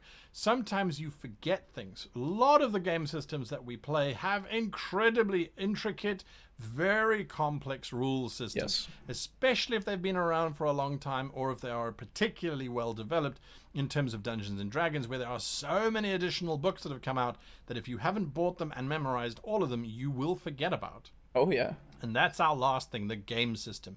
The game system is inherently a system that allows your players to judge and to create a character that will fit within the system. If you are throwing the system out and you're making your own system, that's fine. But there must be a consistency. So your players might say, well, actually, I think that the ships should all be able to do X, Y, and Z. But the game system doesn't have that mechanic, or at least the mechanic says they can't. You need to think very carefully about the implications of homebrewing a change. There's a critical table that I personally love using for my games. It's a homebrew rule system where you roll a d20. If you roll a 20 during combat, this is in a d20 system, obviously. If you roll a 20, it's a critical success. You roll that d20 again. If you get 1 through 5, it's normal damage. 5 through 10, it's double damage. If you roll 11 through 15, triple damage. 16 up to 18, quadruple damage. 19, pentriple damage. And a natural 20, so you've rolled 20 and then you've rolled another 20 again, and the second roll is without modifiers. That 20/20 is an insta-kill. You have hit a vital component, the creature dies. And of course that's going to happen on your final boss first turn. Of course. It could. It very much could. It will. That's just, you're setting yourself up. I'm not saying I dislike that system, but I'm just making that inevitable prediction that it's going to happen. Right. 2 things. 1, I have posted the book in the group chat. Okay. 2, I'm headed to the bathroom, so I'll be back. Okay, we'll probably be done soon, so hurry. Godspeed, you magnificent son of a bitch. But yeah, yeah, that's like the thing with the table that I was using. It used both percentiles and then another like d6 roll, basically. Oh, okay. After you did a crit, after you confirmed the crit, you rolled on the percentile and then you rolled a d6 to see how severe it was, and it had varying levels, and it really depended on, like, first off, the percentile roll. If it was high enough, it could insta kill, but it was like a 1 in 6 chance at that point. So you're already going through multiple layers to get to that thing. It's a lot less likely. My whole thing with a d20 into a d20, where it does feel really like, I don't know, man. I like the idea of doing more damage, sure, but I also am scared about double d20, right? Double 20s, because like you said, could very well get to that point of like, nah, you destroyed the final boss, and I would go, that's just 2 rolls of 20. Holy shit, really? Yeah. Whereas with and something, I mean, the thing is, what the chances of that are quite big. Obviously, big. Yeah, it's big, but it's not 0. That's the thing. Well, so I'm fine with it. I'm fine with it happening. I'm just okay with it more if it's a bigger number chance, right? Yeah. Which is why I like the percentiles into the D6, definitely, after another confirmation. Because it was like, you got your natural 20, 15 to 20 you confirm, right? That's already the next D20 roll. And then it's like, okay, now we roll the percentiles, and then we roll the D6, you know? That's a lot of dice rolls for a crit. Jesus. It is, but it had a lot of different effects and such. It came from I don't remember what the fuck it was. It came from fuck, it's an old system, really old system, had a lot of tables in it, and it was very much a realistic combat system, right? Okay. So it had things like you make them choke on their tongue for like 2 rounds and they're stunned. I remember that. We did that to somebody that we fought. Yeah, you definitely did. Like an ogre or something. Something like, I think it was a bugbear, actually. Yeah. Yeah, like I hit him and then he choked on his tongue. Yeah. I'm like, what the fuck? Is that even possible? Right, exactly. So it's just like, yeah, I liked using that because it was just like, it added more flavor too, because it wasn't just you do more damage. It was also you get a tactical advantage. Right? Yeah, that was why I tried to implement the whole, if you crit, you can either do damage or a effect. Yeah, absolutely. At the start of Devils and Dice, but we didn't. It turned out it wind up not really being We've feasible. definitely moved past that because we don't really need to, really. Yeah. I hate that HP has become synonymous with how much actual physical damage you can take, when in nearly every RPG, it is a mixture of luck and stamina. We had this conversation before in a very long past episode. I don't like the word luck. I don't personally like the word luck. Yeah, and to us, HP has always meant HP. That probably stems from, like, Pokemon, honestly. Sure. Because that's where we all kind of got our start with HP, at least. Well, at least in my brain, I rationalize it as, yes, physical damage, as well as, yes, you get really tired after a while. Like, it is punishment that you can take, not necessarily all physical, because, again, there are such things as psychic attacks and shit like that, like mental damage and shit. Absolutely. It is a combination of how much you can take until you fall the fuck down. Yes. Right? And it isn't just health. Right? Like, that is fine in my brain. I just don't like the word luck. I really don't. Yeah. I don't know. And it starts getting really weird when you have to be like, oh, okay, so the guy shoots his gun at you, and it just whizzes past you, and so now you lose luck? So did I technically hit in the dice roll? Right. It's it feels weird. It feels weird for me, and then I'm okay, like, again, I'm okay with it in something like a video game. Absolutely, I'm fine with it, right? Something in, like, Call of Cthulhu, where you press your luck, that's totally different, right? Yeah, because that's actually using luck for a different thing. It's a whole different thing. It's not your actual HP or anything. But luck being used as a part of HP, like, yeah, you're always lucky in the sense of you either get hit or you don't. And if you do, you're not going to die immediately, usually. Yeah. Right? So there's no... I don't like going, you were so lucky that the arrow, instead of hitting you in the trachea, actually hits you in your breastplate. Yeah. Right? And in which case I go, you just didn't die. Okay? Like, yeah. And I mean, you're right. The thing is, there's 2 things that you can use that for. You can either take it the, like, Warhammer route, where you have rolls to hit and then rolls to wound. Sure. So you could do roll to hit, roll to wound, and then damage if you wound, like in Warhammer. And that would make a whole hell of a lot more sense to me, because now you're not shaving off random arbitrary luck points. Right, yeah. It's just either you hit and it doesn't do anything, or you hit and it does something. Yeah, absolutely. That's and that's just how it works usually, you know. Yeah.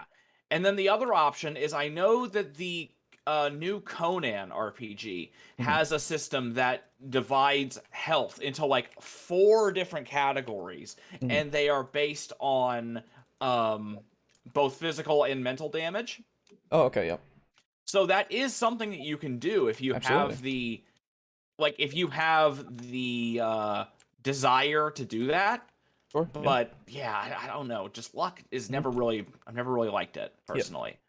I like the idea of you only really get damage on the last few hits, as just a few actual hits from a sword would kill someone. Thoughts? It's true. Sure. But yeah, I still don't really like luck. He says he says that right after. I do more or less agree on the luck thing, actually. Oh, so, okay. Yeah. There you go. But yeah, with the thing, like, obviously, like, the D&D battles kind of become cinematic in a way. Yeah. Where you're getting hit multiple times and you're still okay, but that's where you flavor in the things of, like, you hit them in their breastplate enough to dent it, right? And you can you can hear them kind of grunt as that happens, and you imagine that they have a nasty bruise underneath, right? Yeah. Like, you're doing physical damage to them. It's not necessarily like blood every time, though, right? Yeah. It's not a mortal wound every time. Yes, exactly. Now, the problem arises when you don't have any armor. Yeah. But then again, that's where the Warhammer thing comes in, because wound rolls take into account your armor level. Right. So, if you don't have any armor, then it's way easier to wound you. In something like D&D or something of that, like, it's, if somebody's just going purely dexterity based, you kind of then have to go, hey, so sometimes, like, they swung at you, you dodged out of the way enough, but it still nicked you, like, on the cheek, right? Like, it'll do superficial kind of damage, and you've been taxing yourself in your stamina, I guess, in a way, in order to dodge that shit, but you're still taking damage, right? Quote unquote. Anyway, yeah, so that's the whole thing. I don't know. They can do to the players, and they can score 5 times the amount of damage against the player characters. Mathematically, it was pointed out to me, this is a flawed system. There are more rolls, generally speaking, rolled against the players' characters than the player characters are rolling against the monsters, by virtue of the fact that there are usually more monsters than there are PCs. As a result, the chance of the PC's deaths has significantly increased. Yes, it has. At the same time, though, when those PCs roll a 20, they score a critical, and then they roll a 17, and they're doing quadruple damage, there are times when the PC sits back and goes, I cut its head off. I did 300 damage. I am awesome. It's a homebrew designed to ignore the game system, ignore statistics, so outsiders look at it and they go, nah. The players look at it and I always give them a choice. Are we using my critical system, or are we using the rules critical system? I give them the choice before each game, and sometimes they go, nah, let's just use the rules as written. And most of the time they go, oh, we're going to use your system because your system is so cool. If my character gets cut in half, my character gets cut in half. There's also a system, by the way, for rolling a natural 1, which is an automatic failure. You roll that d20 again, and depending, again, on those stages, how bad it is, you can end up cutting your own friend in half if you roll a natural 1 whilst trying to do something. So there are different types of homebrew rules that you can add that enhance, that make the game better. But always look back to the rule system and see what they've done, because oftentimes they've got the rules there. You just haven't found them because they're written in some obscure book. So, does it fit the game? Does it fit the setting? Does it fit the story? Does it enhance the game? Does it make the game better? And have you spoken to other people about it? If you have answered yes to all 3, add in that homebrew rule. If you have answered no to does it fit? No, it doesn't fit. Don't add it. If you had answered no, does it enhance? No, actually it slows down. Why would you add it? If you have not consulted with anybody, you are going to fall short. You are going to get it where the players are busy playing, you're in mid-game, and suddenly one player looks up and goes, we can't win. The way that your rule system has now been reworked, we physically cannot win. You don't want that either. Your players are going to disengage instantaneously the moment they realize that they are fighting a losing battle. Or they could just Those run. are my 3 rules for homebrew. Yeah, I was gonna say, can we Yeah, have let's retreat add another be- option here. retreat is a viable option. Unless you're like any given person from a Crit Crab video, apparently. Yeah. There are many, many more that you can come up with, I'm sure. What is a homebrew rule that you like to use? What's been... Okay, yeah. Overall, I agree with these points. I do. Yeah, they are decent points. Yeah, I would say that this is totally something that you can use to figure out if your homebrew rule works or not. Absolutely. Yeah. These are very sound. Yeah, absolutely. Especially if you're new to homebrewing.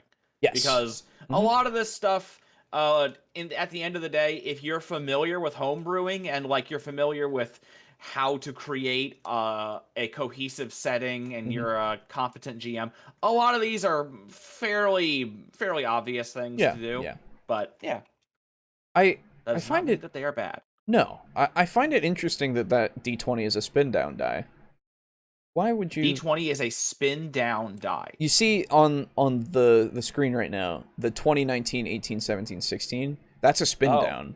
That's not something you use in D&D. I am back. Hello, welcome back. What's the difference between spin down and regular? Spin downs, they have the countdown like that. They spin like it is kind of evenly. Oh, like, I get it. And you know how in a regular die you have 20 and then like 2 and then they're all kind of evenly spaced. Spin down has a different statistical value, I believe, as well. I see. So weird. Why can you not use one or the other? I believe spin downs are less random. Oh, interesting. I believe that's the case. Somebody could correct me, but I don't see spin downs ever being used in D&D. Anyway. So if I brought a spin down die to a game that you ran, would I have to not use it? It depends on what you would use it for. If you're using for a D20 roll, I'd be like... Right. My bad. Because somehow I forgot what you said like 2 seconds ago when you said they are statistically more likely to land on blank. Yeah. That was my bad. Spin downs are used for tracking life in like Magic the Gathering. Okay. There you go. That makes sense. Yeah, that does make a lot of sense. Yeah, totally. Okay. Only for Magic the Gathering. Oh. Okay. Weird. I guess they invented an entire kind of dice just to track life in Magic? They're rare? I've seen a bunch. Huh. Anyway. That's fucking weird. Like, why not just get a life counter? I mean, it's an easy way to just like dice cost nothing, right? So you just buy it. Well, if they're rare, maybe they do cost something. That's true. I don't know. I've seen a lot of them though, so I don't know if they're that rare. I'm looking at my Obsidian dice that were $90 and hard to disagree with you, man. Okay, well, there you go. Hard disagree. Well, so what I mean is like usual regular dice that you can get. I can get a polyhedral set for like $5. Yeah. Yeah.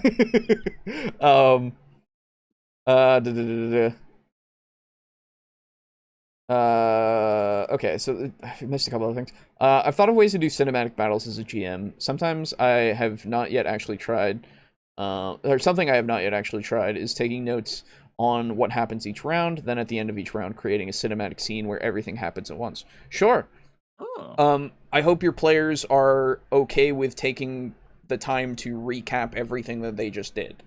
Every turn. Not every turn. At the end of the battle, right? Like going at the end of the battle, yeah. Yeah, going through everything at the end, it might be a little bit like it just might be something that they wouldn't want to do every time. It'd be cool to keep track during so that you know what you've done to them and how you did it, so you don't what you've done to them. So you don't repeat the same things over and over, right? With descriptions, but yeah. I've always interpreted damage to hit points only being a real hit if the attack takes someone to 0 or less. Sure, yeah. Okay. If a dice has some sort of imperfection, it's going to affect what comes up in a greater way than in random d20s. Yes, that's true. Yes. Does the spin down die roll on the table? Then you can roll it. Well, yeah, that's true. I just need to roll it. What I'm wondering is if a spin down is statistically less or more likely to be certain ways. I don't know. It's spin downs have been looked. I have had that ingrained in me from college. I was told spin downs are bad to use for D&D. I don't know. That might just be something that somebody told me, and then it's not the case. Somebody... Yeah, I think that was just a Miles thing. Okay, if it was, then I will retract everything and say poo-poo on my face. Don't get me wrong. I 100% avoid spin downs for the same reason. Okay. but yeah, like thinking about it from a logical sense. Sure, there's a lot of things. There's still 20 sides on it. It is just as valid to use as a dice. True. 20 sides though. Use it in my games. It's fine by me. Okay. Well, they are wizards. Oh, for the rarity thing. Yeah. Mathematically, the statistical chances are exactly the same. Okay, gotcha. Okay then. But if, say, the dice is slightly weighted towards the 20, it's going to roll much higher on average on the spin down than on a random one. True. I personally wouldn't allow them in my physical games. Fair. I've just I didn't even know they were. Oh, there you go. You might need to develop a new die rolling technique for the spin down die. I don't have any I don't own any spin downs. I don't think so either. Just do spin down rolling. Yeah, just roll it like a spin down. Duh. Yeah. Yeah, I thought everybody knows how to roll these dice. I don't understand how that's so hard. Anyway, like I said in the beginning, and I'll say it again, this is going to be a shorter one, everyone, even though it's 2 hours, so not too much shorter, but it's going to be a shorter one today because I need to get up really fucking early tomorrow. That's fine. So we're going to end it here after patrons and everything. Yes. But just sorry in advance. Next week, it'll be back to however long the fuck we take, because next week my schedule is going to be the way that I like it, or at least I need it for this to work. Time to set up your availability, I take it. Yeah. And then... But this whole week Did you set your availability to be available for Thursday nights? I will be available for Thursday nights, but it will be definitely one of those things of like, I'm gonna fucking die in the mornings on Fridays, because I work on Fridays. Yeah, fair enough. So I'm the same way. Yeah, so, well, I have to get up at like 6 a.m. So. Well, I have to potentially get up at 11 a.m. Fuck you. Okay. Don't worry, man. I'll be staying awake until 6 on those nights regardless. Anyway, okay, so I'm still well, gonna be getting like the same amount of sleep. There you go. I don't own any either. I was told they were evil, so I got rid of them. Yeah, so then okay. So I'm not the only. That's a shame to get rid of them just because they're evil. You could use them as like some kind of a curse. Yeah, I feel like a curse. Like, yeah, you can slip them into somebody's backpack and bam, they have bad luck forever now. No problems. You got to do what you need to do. Yeah. I know. It's just one of those things where I just like be transparent. Okay, so as said, we are brought to you by our lovely, lovely patrons. As I bring them up on the screen in a second here by going to this thing and then clicking this and this. So, thank you to Draco Kraken for that tier 3 in our Discord. He's a table flipper gold. Thank you very much. Mog Zero, also at tier 3, flipping those tables made of pure gold. Slazer as well at that tier 3, seeing all those tables. There's only so many ways that I can say this. I apologize. Yeah. Fine. And then Steely as well at that tier 3, the OG table flipper, in fact, flipping those tables of pure gold.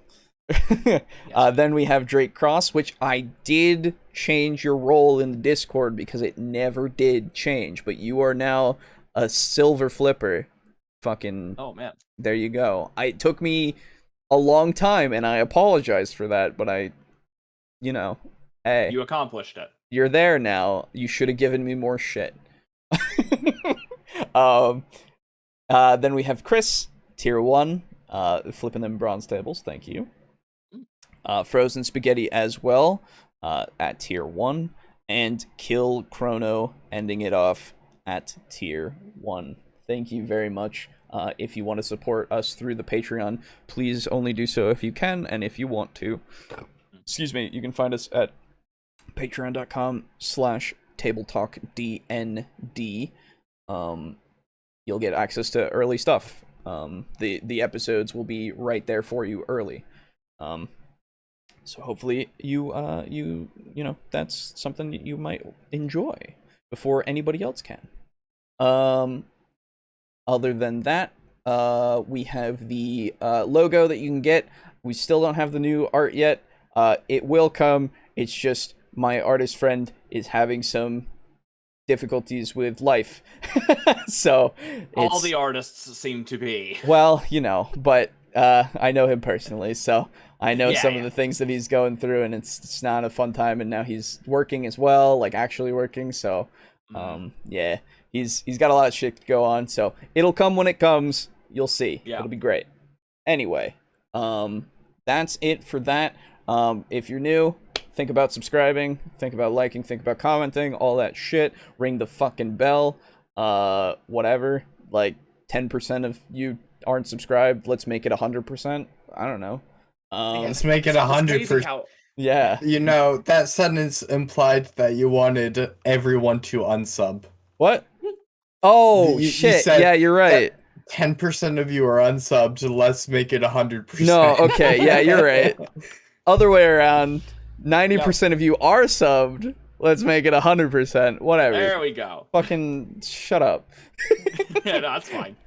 You're tired and you gotta sleep. Yeah, I gotta sleep. I haven't drank my sleepy time tea yet, but I will. But yeah, thank you everybody. Have a great night. We'll see you next week and all that. So yeah. Bye-bye. Goodbye. Bye now. Goodbye. Bye-bye. Bye. Bye now. Hiding. Bye-bye.